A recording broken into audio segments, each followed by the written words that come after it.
On my son's birthday, the seat next to him was saved for his stepmom. Even the family dog had a spot. The first thing I noticed was the delicate place cards. They were tucked into tiny silver holders shaped like little birds, sitting atop a long white tablecloth at the center of a trendy bistro. It was one of those upscale places, downtown navy napkins folded into swans, candles flickering in glass cylinders, jazz humming softly in the background. I had arrived early, as I always do. My purse clutched in one hand, a neatly wrapped gift in the other. It was a photo book I had made pictures from when my son was a boy, grainy snapshots of scraped knees and bubble baths and Halloween costumes. The kind of gift a mother gives when words aren't enough. My eyes scanned the table looking for my name. Maybe just Mom. Or maybe Helen. That's me. Helen, 64, from a small town just outside Richmond, Virginia. I don't need much. I just wanted to feel like I still mattered. But I didn't see my name. Instead, 2 cards stood proudly next to my son's seat.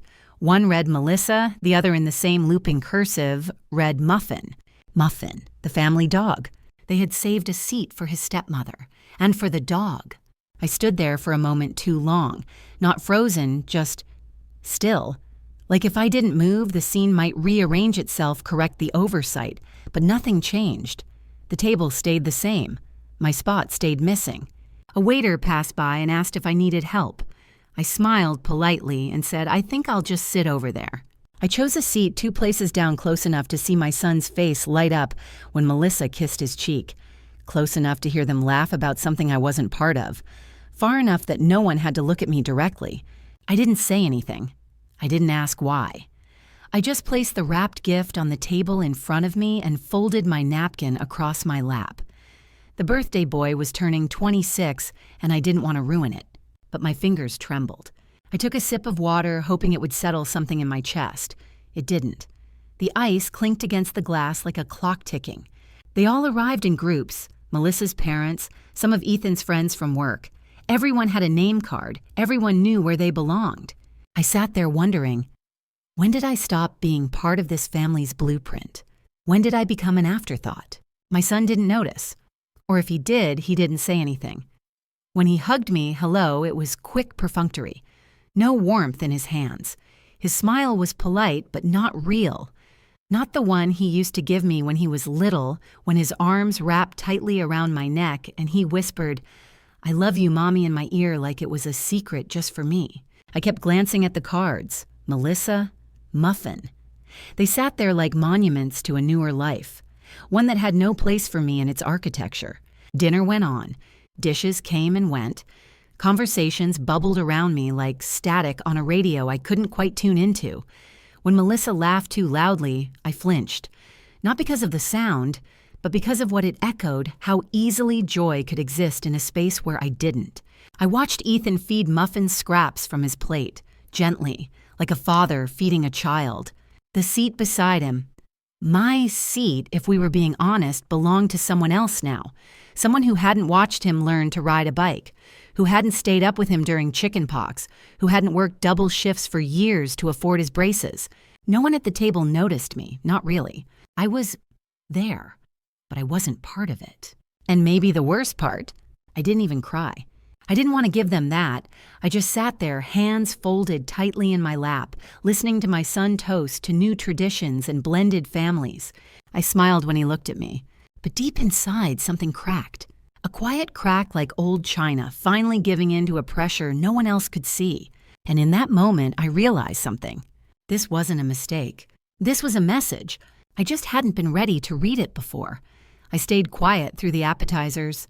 The waiter placed a kale salad in front of me, something delicate with candied walnuts and goat cheese. I didn't touch it, just moved the leaves around with my fork, pretending to be engaged in conversation with no one in particular. Melissa was retelling the story of their trip to Aspen last winter, the one I hadn't known about until the photos appeared online. Oh, and Muffin hated the snow boots. She laughed. He kept kicking them off and sliding around like a drunk little penguin. The table erupted in laughter. My son leaned over chuckling as he reached down to scratch behind Muffin's ears, who was perched in a plush bag at Melissa's feet, tongue out like he understood every word. I smiled. That's what mothers do. Ethan didn't look at me. Not directly. He glanced in my direction once when the waiter asked if everyone was ready for entrees, but his eyes skated past mine like they were afraid to land.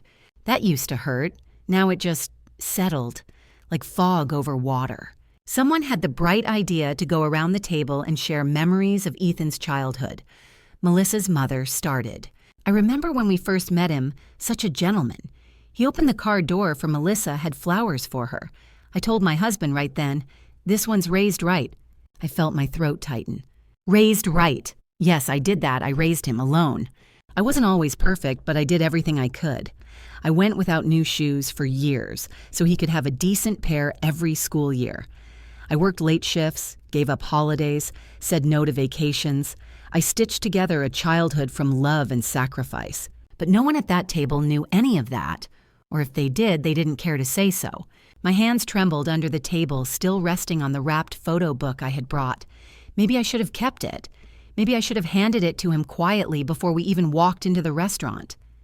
Now, it felt like a relic, something from a museum no one visits anymore. When it was my turn, I simply said, "Happy birthday, Ethan. You've grown into a fine man." It was the safest thing I could say. He nodded. "Thanks, Mom." That was it. One sentence.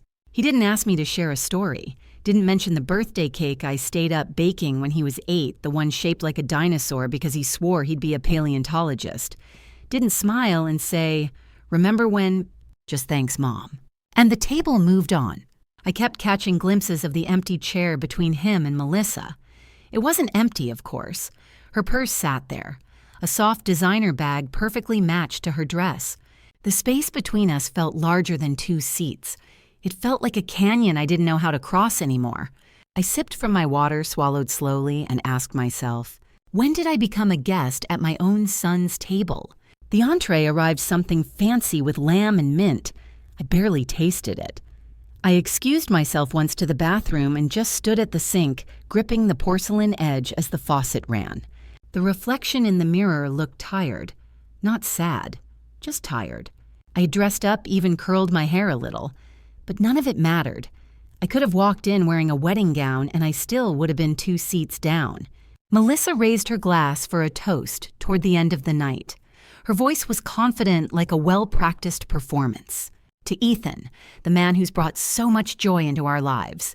To new beginnings, old memories, and the family we build together brick by brick, love by love. Everyone clinked glasses. I lifted mine too, of course. That's what mothers do. But inside, something in me had already begun to pack itself away. A truth I had fought to ignore for years suddenly felt sharp and undeniable. They had made space for everyone.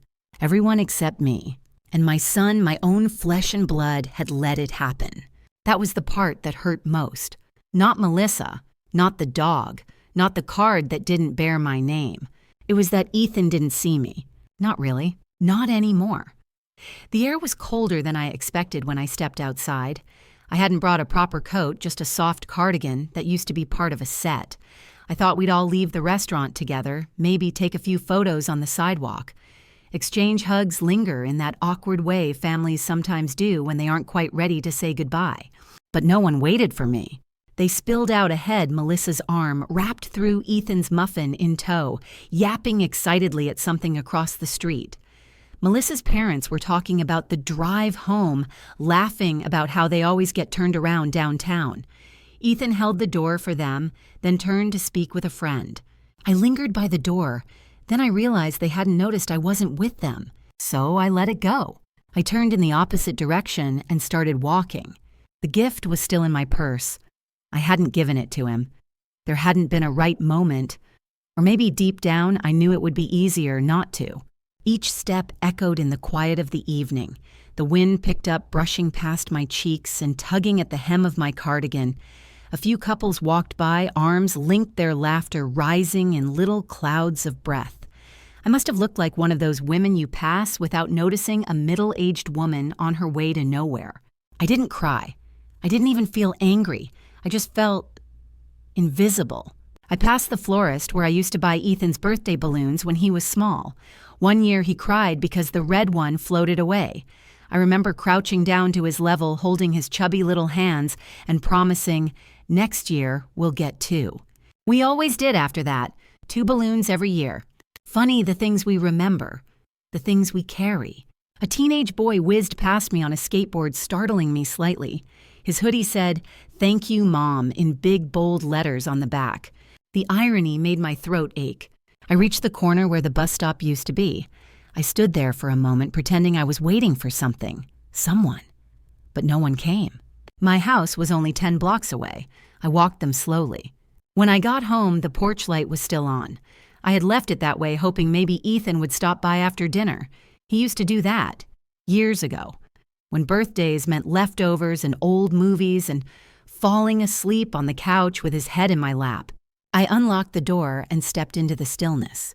No dog barking, no echo of laughter, just the soft hum of the fridge and the creak of the floor beneath me. I slipped off my shoes and placed the wrapped gift on the kitchen table. It looked so small now, pathetic almost. I sat down beside it. My fingers traced the ribbon.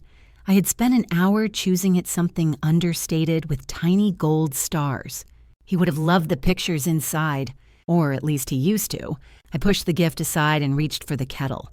Made myself a cup of chamomile tea I didn't really want. I just needed something warm to hold. The silence of the house felt different tonight. Heavier, like it was aware of what had happened, like it was grieving too. I thought about calling my sister, but I knew what she'd say. She warned me once, gently, "You give too much without asking for anything back. Eventually, people forget you're still giving." Maybe she was right. Maybe I had made it too easy for him to forget. I walked into the living room and sat on the couch, the one with the dent where Ethan used to sit, legs curled beneath him popcorn, in a bowl on his lap. I picked up the remote but didn't turn anything on, just stared at the dark screen. My reflection stared back, blurred, faint. I looked tired, not from walking, but from loving so long without being seen. Somewhere outside, a dog barked.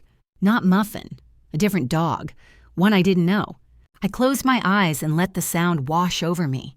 And then, very quietly, I whispered into the silence, "Happy birthday, baby." No one heard, but I said it anyway, because that's what mothers do. When Ethan was 3, he asked if God could see him even when he was hiding in the closet. I remember kneeling down beside the louvered door, listening to his tiny voice echo behind the coats and saying, "Yes, sweetheart. God sees you even there." Back then, it was just the 2 of us. His father, Mark, passed suddenly an aneurysm that stole everything in the space of a morning. One minute, I was scrambling eggs while Ethan pushed toy cars across the kitchen tiles. The next, there was a phone call and a scream that didn't feel like it came from me. He was only 37, I was 32. Ethan was 2.5. We buried Mark beneath the sycamores at Glen Hill Cemetery, the same place his grandparents rested. Ethan wore a too big black jacket and asked why Daddy was sleeping in the grass. I told him the simplest truth I could manage. He's with the stars now. From that moment on, I became everything. Mother, father, provider, nurse, counselor, driver, birthday planner, tutor, tooth fairy. I don't know how I did it. Sometimes I still don't. I worked at the pharmacy during the day and cleaned offices at night. There were months I couldn't afford to fix the heat. I'd bundle Ethan in 2 pairs of socks and tuck him beside me, our breath hanging in the air like ghosts. But he never complained. He never asked why we didn't have what other families did. He just hugged me tighter. I learned how to stretch $20 into groceries that could last 5 days. I learned which foods kept longer, how to bargain at flea markets, and how to tell bedtime stories so magical they made hunger easier to ignore. I never let him see me cry, not once. Even when the eviction notice came, even when the car broke down, even when the teacher at school asked why Ethan never brought Lunchables like the other kids. I smiled through all of it, because that's what mothers do. And through it all, I never asked for help. Not from my family, not from the church, not from neighbors. Pride is a funny thing. It keeps you going even when it's the very thing that's breaking you. Still, I'd do it all over again. Every missed vacation, every worn-out pair of shoes, every late bill. Because raising him watching Ethan become Ethan was the one thing in my life that felt absolutely right. He was gentle, thoughtful, The kind of boy who helped elderly neighbors carry their groceries without being asked. He'd draw cards for me on Mother's Day full of glitter and crooked hearts. He'd say things like, "One day I'm going to buy you a house, Mommy, a big one, with a porch swing." He kept me going. And even after he left for college, we were close. He'd call me every Sunday night, sometimes twice a week. He'd come home for holidays, hug me so tight I couldn't breathe, and say, "There's no place like home." Until Melissa. Until the lines blurred and the spaces between calls stretched wider, and I started hearing about my son from Facebook updates instead of his own mouth. Still, I told myself it was normal. He was building a life. That's what we want for our children, right? We raise them to fly. But we never imagine they'll fly somewhere we can't follow. I don't know when the shift happened. I can't pinpoint the day when I stopped being home and became his mother instead of mom. But it happened. And as I sat on the couch, the cold cup of tea still untouched beside me, I thought of all those moments, the little invisible threads that bound our lives together for decades. How many had he cut without realizing? Or worse, how many had I let him snip without protest? The night deepened. Outside, the street lamp cast soft shadows across the front yard. The wind stirred the bushes, and somewhere down the block, a porch light flickered off. I turned off the lamp and sat there in the dark, listening to the familiar creaks of my old house. The house that once held giggles and blanket forts. The house that witnessed first steps, first fevers, first heartbreaks. A house still full of memories Ethan no longer remembered. I whispered into the dark just once. Did I do it all for nothing? And then I remembered his little hands on my cheeks one Christmas morning, his eyes wide with wonder, his whisper so clear, "You're my favorite person in the whole world, Mommy." No, it wasn't for nothing. It was for that. And even if I'm now 2 seats down, forgotten in photos and left out of toasts, I will always remember who we were. Even if he forgets. The first time I met Melissa, she brought wine and daisies. She knocked on my door with a wide smile, her blonde hair pulled into a ponytail, her eyes sparkling like someone who had already decided to be liked. Ethan stood beside her, tall and proud, his arm looped around her waist like he was showing off a prize. "Mom, this is Melissa," he said. "My girlfriend." She stepped forward and hugged me before I could react. "It's so good to finally meet you. Ethan talks about you all the time." It felt rehearsed, but I smiled anyway. That's what mothers do. We had dinner that night. I made my famous lemon chicken, the one Ethan used to request every year on his birthday. Melissa picked at it politely and said it was very cozy, like she was describing a sweater rather than a meal. She talked a lot about her job in marketing, her Pilates instructor, her gluten sensitivity, her dreams of moving somewhere with good energy. Ethan looked at her the whole time with soft eyes, the kind of gaze I used to get when he was small and needed comfort. I nodded and asked polite questions. I watched the way she touched his arm when she laughed, how she called him babe, and corrected him when he misquoted a movie. After they left, I stood in the doorway for a long time. The scent of her perfume lingered like a stranger who hadn't fully left. I knew, right then.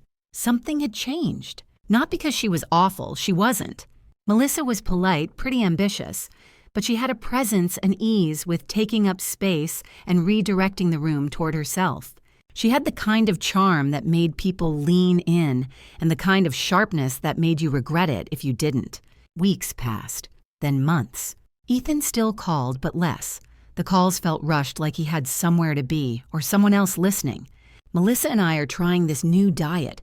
Melissa's parents want us to visit Vermont. Melissa's allergic to cats, so we probably won't stop by. I smiled, said I understood. Of course I did. That's what mothers do. I invited them over for Thanksgiving that year, spent 3 days prepping. Polished the good silver, used the lace tablecloth my own mother gave me. Ethan texted the night before, "Hey Mom, we're actually going to her parents this year. Her mom's not feeling great. Hope that's okay." It wasn't, but I said it was. I sat at the long dining table alone. The turkey was too big for one and the pie never got sliced. I wrapped it all up and took it to the shelter the next morning. The woman at the counter smiled and said, "God bless you." I just nodded and left. That Christmas, Ethan brought Melissa over again. She wore a red dress and gave me a candle labeled Hearth and Home. I smiled and said it was lovely. She wrinkled her nose at the tree. "Is that a real pine?" "It is," I said. "Always has been." Oh, wow, with allergies and all? I turned to Ethan. Do you have allergies now? He chuckled awkwardly. No, Melissa just gets sniffly. They left early, said they had a party across town. I sat on the couch afterward in the glow of the Christmas lights, watching the lights blink and fade in rhythm. A part of me wanted to believe it was just transition, that this was how families evolved, stretched made room for others. But the room wasn't stretching. It was shifting, and I was slipping out of the frame. Melissa started organizing everything. Family dinners, vacation plans, who was invited to what. She'd email invitations instead of calling. Everything had a polished tone, like a memo from a company rather than a gesture from family. I was always included last, if at all. I tried to keep up, tried to smile through it. I even bought a pair of boots she complimented once, thinking maybe that would make her like me more. But you can't accessorize your way into belonging. One day Ethan called and said Melissa thinks we should move closer to the city. The suburbs are too quiet. I swallowed hard. Will you still come visit? Of course, he said. You're only 40 minutes away. They moved. 40 minutes might as well have been 4 hours. The visits dwindled. The phone calls slowed to texts. The texts turned into emojis. And every time I drove past their old house, something in me ached. Because I remembered watching Ethan ride his bike down that driveway. I remembered planting daffodils with him under the mailbox. I remembered being everything. Now I wasn't even necessary. Melissa wasn't cruel. She just didn't have room. And Ethan let it happen. Maybe that's what hurt most. It started small. A brunch I wasn't told about. A family picnic I found out from Facebook photos.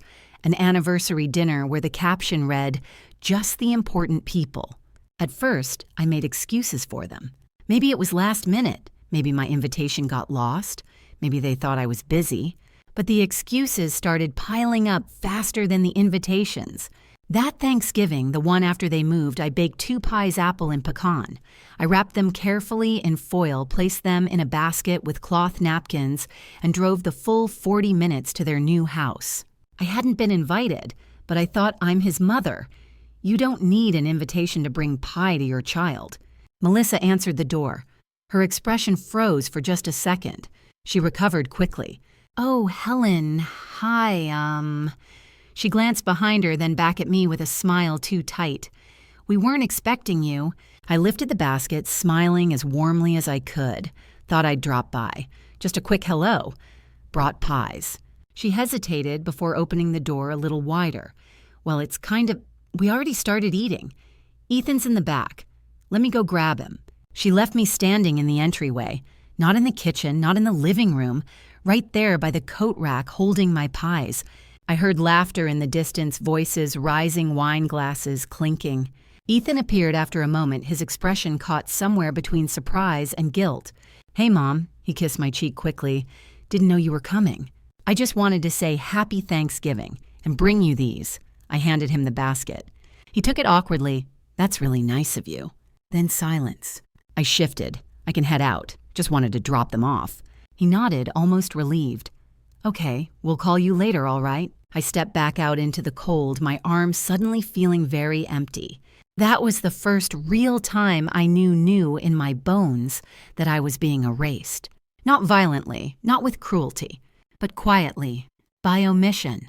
I sat in my car, hands on the wheel, staring through the windshield at my own reflection. This time I didn't cry either. There was something worse than tears, the feeling of being unwanted, but needed to pretend otherwise. I drove home and set the table anyway. 1 plate, 1 candle, 1 folded napkin. I scooped leftover stuffing into a bowl and poured a glass of cider. I stared at my silent phone all evening. No call came, no message. And when I finally gave up and went to bed, I told myself the same lie I'd been using all year. Next time will be better. But it wasn't. Next time, they didn't even pretend to explain. The Christmas card came that year with only Melissa and Ethan on the front. Matching sweaters, snow falling softly behind them. No mention of family. No line that said, "Love Ethan, Melissa, and Mom." I wasn't there. Not in words, not in image, not in thought. Just gone. Like I had been quietly edited out of their story. And the world kept turning. The photos kept posting. And the seat beside my son kept being filled, just not by me. It was a warm spring afternoon when I saw Mrs. Chandler in the produce aisle.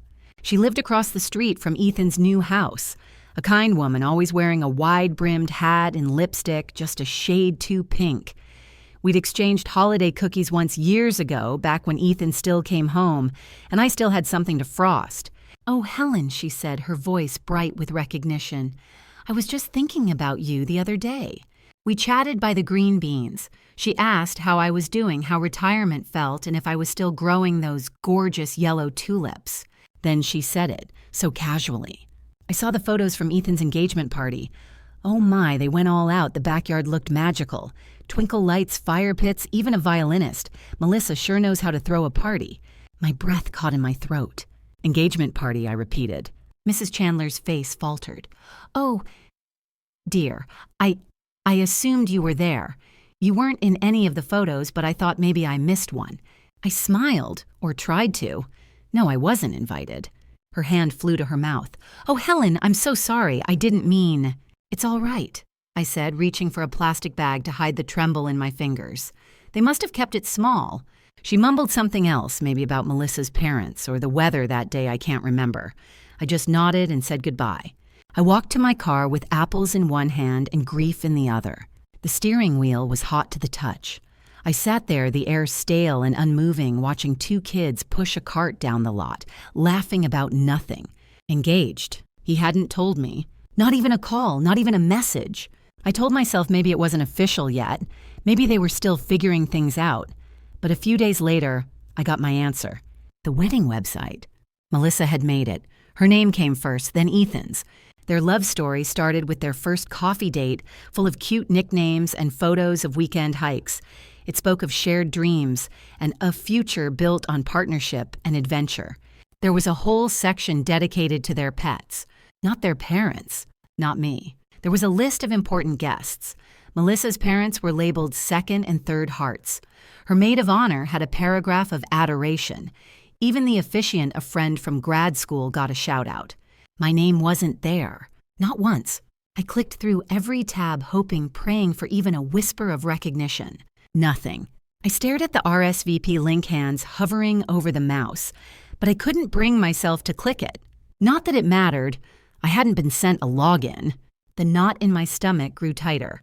Not out of jealousy, not even anger, out of sorrow. A deep, bone-level ache. Because how do you explain what it feels like when the person you raised the life you shaped with your bare hands starts writing a new story and forgets you were ever part of the first chapter? I didn't call him. I didn't ask why. I didn't beg for a seat at the table, because I had done that before in smaller ways, in quiet invitations, in gentle reminders. And each time the answer had been clear. You're not part of this life. A few days later, I ran into Mrs. Jensen at the pharmacy. Another neighbor. She asked if I'd be helping with the rehearsal dinner. I just smiled and said, "No, I think they've got it covered." And in the silence of my car afterward, I said it out loud. He doesn't want me there. It didn't echo, it just sat. Heavy, honest, final. It was a slip of the tongue that gave it away. Melissa had posted a picture on her Instagram, one of those overly curated ones with perfect lighting, and 3 matching mugs that read Bride Tribe. The caption said something like, "Our little planning committee is in full swing. Couldn't have done it without the group chat. Wedding countdown, da family first." I stared at the screen for a long time. Family first. I opened my messages and scrolled. No chat, no thread, no accidental oops texts. I had never been added. And yet, there it was, smiling proof that something existed, just not for me. Still, I told myself maybe it was just for the bridesmaids, maybe Melissa's sisters, her college friends. But later that week, I ran into Ethan's cousin Lila at the farmer's market. "Oh my gosh," she said brightly. "I love the group chat. Melissa is so organized. Did you see the final flower arrangement she sent? Honestly, I wouldn't have picked peonies, but they do photograph well." I smiled. My heart didn't. I wanted to ask, what else is in the group chat? Do they laugh about my outdated wallpaper? Do they decide which events I'm too fragile to attend? Do they pretend I'm difficult to avoid saying the truth, that I'm just inconvenient now? But I didn't ask. Because mothers aren't supposed to pry. I walked away holding a bag of green pears, blinking back tears that didn't quite fall. The pears were firm, not yet ripe like me, standing there not yet ready to confront what I already knew. That evening I sat on the porch with my tea and reread old messages from Ethan. There weren't many, and the most recent one was from 3 weeks ago. A thumbs up, that was all. Not thanks, Mom, not I miss you, not can we talk. Just a single emoji. That's what our bond had become. I scrolled back through years of messages, photos of Halloween costumes, inside jokes, my reminders to drink water and take breaks during exams, voice notes of him singing in the car, his texts at 2 a.m. that just said, "Can't sleep. Miss you." It was all there. All the pieces of a life we once shared, now reduced to nothing. A ghost in a group chat. That night, I opened a blank text to Ethan. My thumbs hovered. I typed, "Hey, sweetheart, hope everything's going well. Just wanted to say I'm thinking of you. No pressure to respond." Then I deleted it, because I didn't want to be another voice talking into silence. The next day, I got a package in the mail, no return label. Inside was a linen envelope with gold lettering. "Ethan and Melissa request the pleasure of your company." But it wasn't a wedding invitation. It was a save the date, a generic card, pre-printed, mass-produced. No handwritten note, no can't wait to see you. Just a date, a location. And the back said formal invitation to follow. It felt like someone tapping you on the shoulder and pointing across the room. You can stand there, but don't get too close. I placed it face down on the table. Then I poured a glass of wine I didn't even want. I stared out the window at the streetlight flickering against the dusk. And I realized there was a version of my son I didn't know anymore. Not the boy who cried when he dropped his ice cream.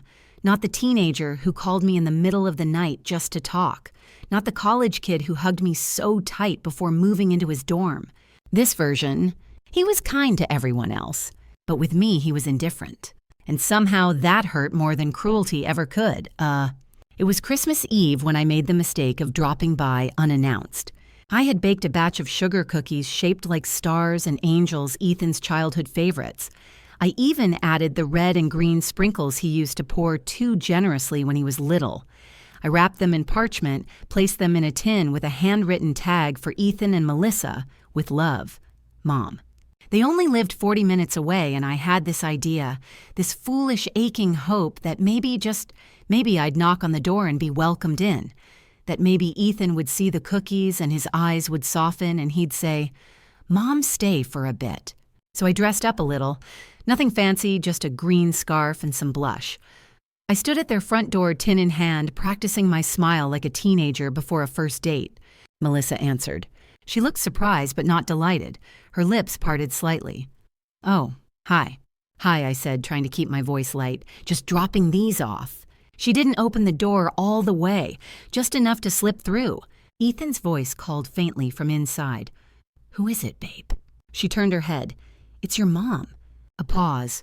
Not long, but long enough. Then Ethan appeared wearing a Christmas sweater with tiny reindeer across the chest. His hair was tousled, eyes tired. But when he saw me, he smiled politely, not warmly. "Hi, Mom. I brought cookies." I held out the tin. "Thanks," he said, taking it with one hand. "That's really thoughtful." And that was it. No invite. No come in and sit. No offer of hot cocoa like we used to drink together by the fire.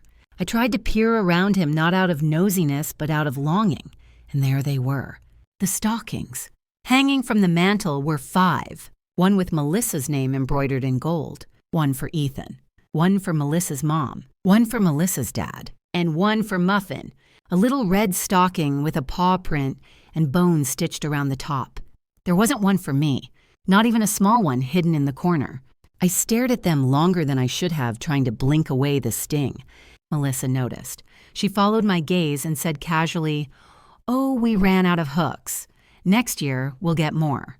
Next year." It sounded like a closed door. I swallowed. "Of course, I just wanted to drop these off. I won't keep you." Ethan nodded. "Appreciate it. Merry Christmas, Mom." He leaned in and gave me a side hug, quick and half-hearted. His hand barely grazed my back. I stepped off the porch as snowflakes began to fall, soft and slow. I didn't look back. I couldn't. I made it to my car, turned the key, and sat there while the engine warmed. The air inside was cold, but my cheeks burned. There had been a time when Ethan couldn't sleep on Christmas Eve.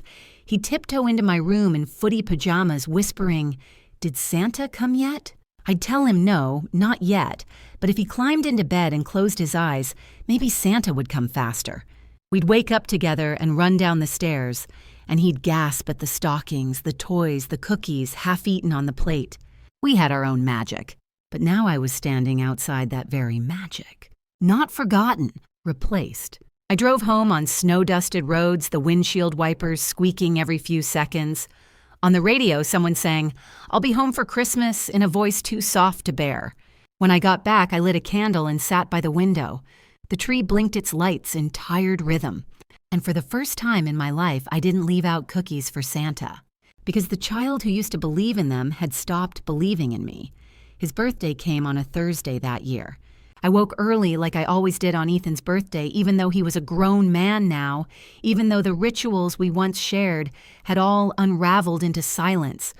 I still woke up the same way my body, remembering what my heart tried to forget.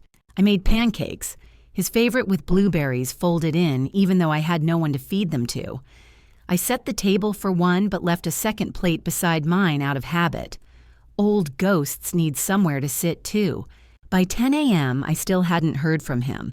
No call, no text, not even a mass message like he used to send in the early days of Melissa, when he was still pretending we were all part of one big, warm family. I picked up the phone and stared at the screen. I told myself I didn't care. Told myself I wouldn't chase him again. But I pressed call anyway. "Hey, it's Ethan. Leave a message and I'll get back to you." I hadn't heard his voice in weeks. Even in that 1 second, it pulled something raw out of me. I cleared my throat and spoke. "Happy birthday, sweetheart," I said softly. "I hope it's a beautiful day. I'm just thinking of you. I always am. Love you." I hung up before I could say anything more, before my voice cracked, before my heart did. I sat with the phone in my lap for hours. The pancakes went cold. The blueberries bled into the plate like bruises. Around 3 p.m., I gave up. I took a walk around the block, needing air, needing to move. It was bright outside, but nothing felt warm. Every sidewalk crack, every mailbox, every tree was blurry at the edges. By the time I returned home, I had a missed call from an unknown number. Curious, I called back. It went to voicemail again, but this time I recognized the voice. Melissa. "Hi, Helen," it began. "Just calling back because Ethan saw that you'd called. He's a little overwhelmed today with everything going on, but we appreciate your message. We're just doing a small thing tonight with a few friends. Hope you're well. We appreciate your message." Like it was a note from a distant aunt, not a call from the woman who gave him life. I didn't call again. Later that night, I made the mistake of checking social media. Ethan had posted a carousel of photos, smiling faces, candles on a cake, balloons, friends gathered around the table. Melissa had captioned it, "Happy birthday to the best man I know. You make life sweeter, louder, and more magical than I ever imagined. Muffin and I love you endlessly." I zoomed in on one of the photos. The same table. The same kind of silver bird place card holders from last year's dinner. The same arrangement of people. And once again, a place card for Melissa, a place card for Muffin, and nothing for me. Not even a mention, not even a nod. I didn't exist. Not in this version of his life. Not even in the margins. I closed the app, turned off the lamp, and sat in the darkness of my living room.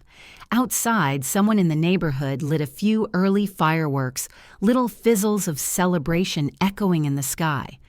I used to buy those for Ethan, too. The little ones, the cones that sputtered out silver sparks. He'd clap and jump and call them magic volcanoes. He used to want me there for everything. Now I wasn't even worth a return call. That night, I took the unopened bottle of wine from the cupboard and poured myself a glass, not to celebrate, but to mark something that had ended. A chapter, a connection, a closeness that had once meant everything. The saddest part, he didn't even know it was the last time I'd call, because something in me had finally gone quiet. Not angry, not bitter, just quiet. The kind of quiet that comes after you've said "I love you" too many times into a void. It was a Tuesday when the doorbell rang. I was still in my robe, coffee half sipped the morning sun slicing through the curtains in warm, lazy lines. I wasn't expecting anyone, which meant it was probably someone selling something or a package delivered to the wrong house again. But when I opened the door, I didn't see a box. I saw a man in a charcoal suit holding a folder. "Mrs. Helen Crawford?" he asked. I nodded slowly, gripping the edge of the door. "Yes." He offered a polite smile, practiced. "I'm Jeremy Latham, real estate attorney. I represent a firm handling a property in the Delaney neighborhood, 1438 Sycamore Lane. Your name came up on the deed. I just wanted to confirm some details regarding your retained rights." I blinked. Sycamore Lane. "Yes, ma'am. That property, registered under Ethan Crawford and Melissa Jennings, was transferred via a quitclaim deed 4 years ago. But your original name remains attached as a primary rights holder. I believe there was a conditional clause recorded at the time of transfer." My heart stuttered. I stepped out onto the porch in bare feet. I gave them that house," I said. "Ethan's first home. I signed it over to help them with the mortgage. I thought—" He held up the file. "Yes, and it states here that the title transfer retained a legal clause, revocable interest upon breach of agreement or family exclusion." Those words. I remembered the meeting with the notary, the friendly lawyer who helped draft the clause when I offered Ethan and Melissa the house. At the time, it felt symbolic, a comfort blanket. I never imagined I'd reach for it. "You're saying—" I paused. "I could revoke it." Technically, he said, choosing his words carefully, if the conditions have been unmet, and if exclusion is provable, or if no financial exchange was made in full, it's within your rights. The folder in his hand suddenly felt heavy. I invited him inside. We sat at the kitchen table, the same one where I once fed Ethan spoonfuls of mashed peas and celebrated his first lost tooth. I listened as the lawyer laid out what I hadn't dared dream, that I hadn't just given my son and Melissa a house. I had loaned it legally under conditions that were now undeniably broken. No contact, no inclusion, no care. I had been systematically shut out of the very family I helped build. And suddenly, the quiet ache in my chest turned into something else. Not rage, not revenge. Resolve. Because love doesn't mean erasing yourself. And motherhood isn't a contract signed in silence and swallowed tears. I spent the next few days collecting everything texts that were never answered. Emails, birthday cards, returned, unopened. The photos, the save the date, the absence of a name. I wrote a statement, simple and true. "I have been made invisible in the home I gave. I no longer wish to bear witness from the outside." The lawyer nodded. "We'll move forward with the revocation, quietly. No court if we can avoid it. We'll give them time, but we'll be firm. Firm." It was a word I hadn't used for myself in years. That night, I stood in the doorway of my guest room, looking at the boxes still stacked there, the ones I had packed, when I thought I might one day move in with Ethan if I got sick or too old to manage the house alone. Boxes of hope. Now they looked like armor, and beneath the sting of betrayal, a strange calm settled in. Because I finally understood something. Sometimes love has to close the door it keeps leaving open, even if it trembles while doing it. I sat at the kitchen table, the same table where I had once laid out finger paints for Ethan, the same table where we played Monopoly on snow days, where I iced birthday cupcakes with trembling hands when the oven threatened to give out. And now I sat there alone, writing a letter that felt like it had waited a decade to be born. My hand shook only once when I wrote his name, Ethan. I didn't start it with "Dear." It didn't feel right. This letter wasn't tender. It wasn't angry either. It was something colder. Clearer. Truth finally unwrapped. I wrote in my neatest cursive, the way I had taught him in 3rd grade, with a lined workbook and extra stickers for effort. I took care with every word, every loop, every pause. "Ethan, you may not recognize this version of me. I barely do. The woman writing this letter is not angry. She's not vindictive or dramatic. She is simply done. You will receive legal documents soon. They will explain the revocation of the house title. I won't go into legal language here that's already in motion. Instead, I want to tell you something no attorney can. This isn't punishment. This is consequence. Not for loving Melissa, not for moving on, but for forgetting the hands that raised you, for erasing the mother who stitched your childhood together with sacrifice night after night. I gave you that house because I believed in you. I wanted you to have a strong start, a home of your own. I wanted you to grow in it, build in it, bring joy into it. But somewhere along the way, that home became a castle I was never welcome in. Not for Thanksgiving, not for your engagement, not for Christmas. You set a place for a dog. You made a seat for a woman who didn't teach you how to tie your shoes or cry through your first fever. And you forgot me. You didn't push me out with cruelty, you just let me drift. And now I am anchoring myself again. Not to punish you, to remember myself. You will have 30 days. After that, the house returns to me. Whether you choose to respond or not is up to you. I won't chase. I won't beg. This is the last thing I will give you. Not the house, not forgiveness. Clarity. You have been a son I adored. A son I would have done anything for. But now I must do this for me. Mom, when I finished the letter, I didn't read it twice. I slid it into a cream-colored envelope, sealed it, and pressed the edge of my palm against the flap. The stillness in the room felt different now. Not hollow, not abandoned. Still, steady. I gathered the legal documents, attached the letter, and placed them carefully in the delivery envelope. I didn't cry. Not this time. Because there's a kind of sorrow that burns clean, like a fire that clears the brush so new life can come. And somewhere deep inside, beneath all the ruin, I felt something strange and powerful. Dignity, not vengeance. Just the quiet replanting of myself. I walked the envelope to the post office, handed it over to the clerk with both hands. She didn't ask what was inside. She just weighed it, stamped it, and said, "Take care, ma'am." I smiled. For the first time in weeks, I meant it. Because I was. The moving truck pulled up at 8:00 a.m. sharp. It was quiet. No loud engine, no beeping. Just a slow, steady hum as it parked at the curb in front of 1438 Sycamore Lane, the house I bought with Mark all those years ago. The house where Ethan took his first steps, lost his first tooth, cried the night he had a nightmare about monsters under the stairs. A house that had become a stranger to me. Now it was time to take it back. I hadn't told them when. Legally, I didn't have to. The notice had been served. The 30 days were up. I waited exactly one more just in case a phone call came. Just in case my son remembered how to say I'm sorry. So the movers came. Melissa opened the door first. Her face was bare, no makeup, no pretense, just confusion. Then her eyes landed on me. "What's going on?" she asked, voice already laced with sharpness. I stepped forward, quiet, steady. The title was revoked, legally. Today is moving day. Ethan appeared behind her half-dressed eyes, wide with disbelief. "Wait, what? You're not serious." "I'm serious," I said. "It's all been filed. You had 30 days to respond." He opened his mouth, closed it. Melissa stepped forward like a shield. "You can't just kick us out. This is our home." "No," I said calmly. "It was mine. I gave it as a gift with trust. That trust has been broken, and now I'm taking back what's mine. Legally, rightfully." Ethan's voice cracked. "You don't have to do this." I looked him in the eye. "Neither did you."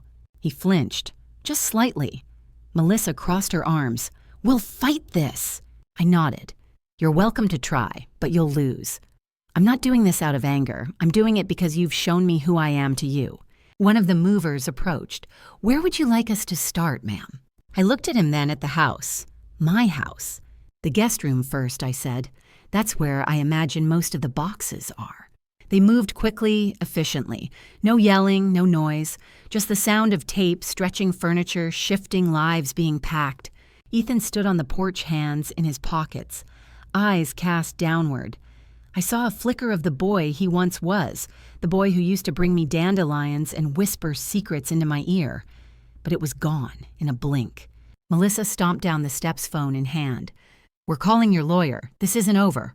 I didn't respond. I didn't need to. Because this wasn't revenge. It wasn't even retribution. It was release. They watched as box by box their curated world collapsed into the truck. I turned away. Not out of cruelty, but because it was time. Time to stop begging for crumbs from a table I built. By noon, the movers were done. The truck pulled away. Melissa's parents had come to help. I didn't say a word to them. Didn't need to. Their faces said enough confusion, judgment, maybe a flicker of pity. But pity for whom? I entered the house once it was empty.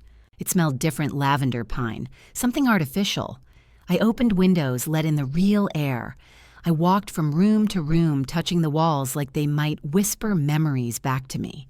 In Ethan's old room, the walls had been painted gray. The spaceship stickers were long gone. I knelt where his bed used to be, ran my hand across the floor. "I'm sorry it came to this," I whispered. But I wasn't sorry for doing it.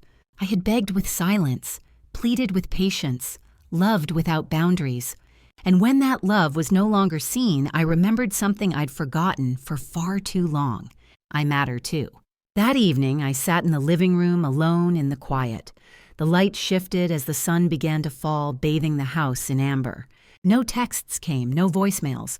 And that was okay, because for the first time in a long, long while, I wasn't waiting anymore. The first night back in the house felt like sleeping inside an echo. Not Melissa's lavender candles, no curated pillows, no Himalayan salt lamps. Just the bare bones of what I once built, breathing beneath layers of someone else's polish. I didn't unpack right away. I needed to sit with the silence, to remember it before they painted over it. I lit a single lamp, took a sponge to the countertops, wiped away streaks that weren't mine. I opened the cabinets, half-empty mismatched mugs, overpriced olive oils. I placed a single blue ceramic plate in the sink and washed it just for something to do. Then I walked into the dining room and stopped. There it was, the kitchen table. The one Mark and I bought from a yard sale when we first moved in. It still had the tiny scratch Ethan made when he was 6, trying to open a juice box with a screwdriver. Somehow they had left it behind. Maybe they thought it wasn't worth taking. Maybe they never knew what it meant. I pulled out the old wooden chair, sat down, and let my hand rest on the tabletop. It still creaked slightly under my elbow, just like it used to. I made myself dinner that night.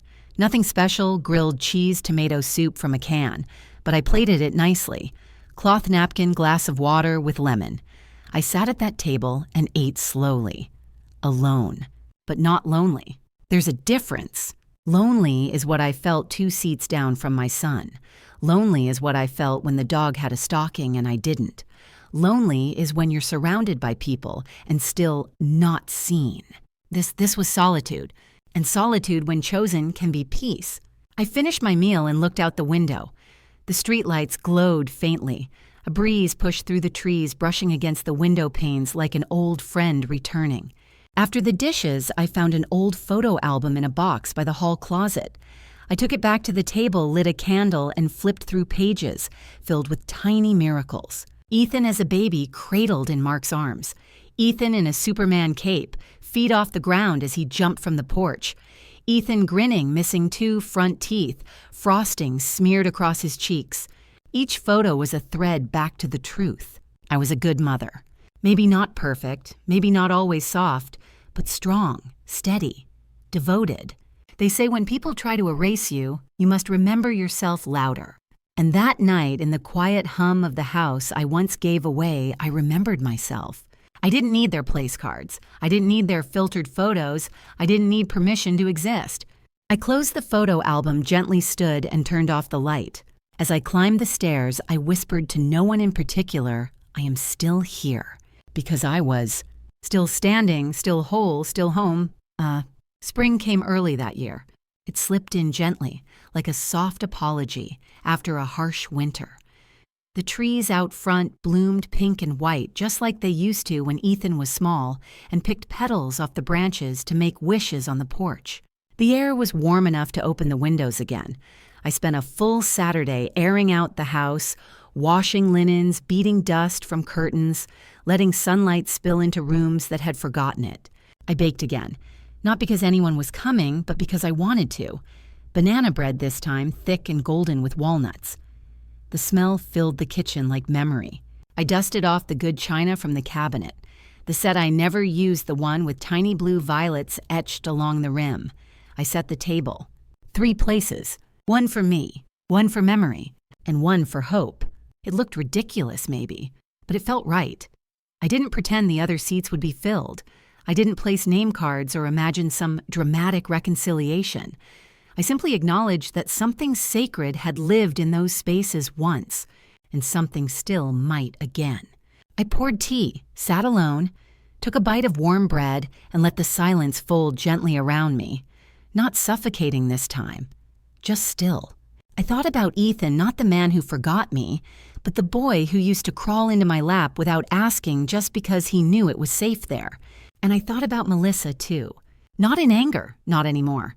She didn't steal him from me. She didn't twist his arm. She just offered him a version of life where I didn't fit, and he chose it. That truth used to pierce me. Now it just lives beside me, quietly, like an old bruise that still aches in the cold. Sometimes I catch myself looking at the phone wondering if I missed a call, but I haven't. And even if I do, one day, if Ethan reaches out, if he stumbles backward with guilt or sudden clarity, I know now I'll answer differently. Not with open arms, but with open eyes. Because forgiveness can be a gift, but rebuilding is a choice. And I'm no longer a woman begging for scraps of affection from the child she raised. I am a woman who reclaimed her name from silence, who remembered her worth after being forgotten, who set one more place not in hope of their return, but to make room for whatever future still wants to come in. Maybe it will be friendship. Maybe it will be family shaped in new forms. Or maybe it will just be me sitting at this table again and again with the sun warming my face and my hands wrapped around a cup of tea, whispering, "I'm still here," and that will be enough. Because sometimes the greatest love story is the one you write back to yourself. If you've made it this far, maybe you know this kind of ache, the quiet kind, the kind that doesn't shout, doesn't break things, doesn't make a scene. It just settles into your bones, into your kitchen chairs, into birthdays that pass with one less card than you expected. But here's the thing about heartbreak it teaches us, not just about others, but about ourselves. We learn how deeply we've loved, how long we waited, how many second chances we gave without ever saying a word. And maybe one day they'll realize it. Maybe they'll look back and see not the mother who made things difficult, but the woman who stood outside in the cold, holding a gift she wrapped with trembling hands. Or maybe they won't. But either way, you survived. You are surviving still. So today I hope you set the table, even if it's just for you. Use the nice dishes, light the candle, bake the bread. Play the old music that still makes you close your eyes and smile. Because even in a world that forgets too easily, you have not forgotten how to make space for love, even if it's only your own. And that dear heart is more than enough.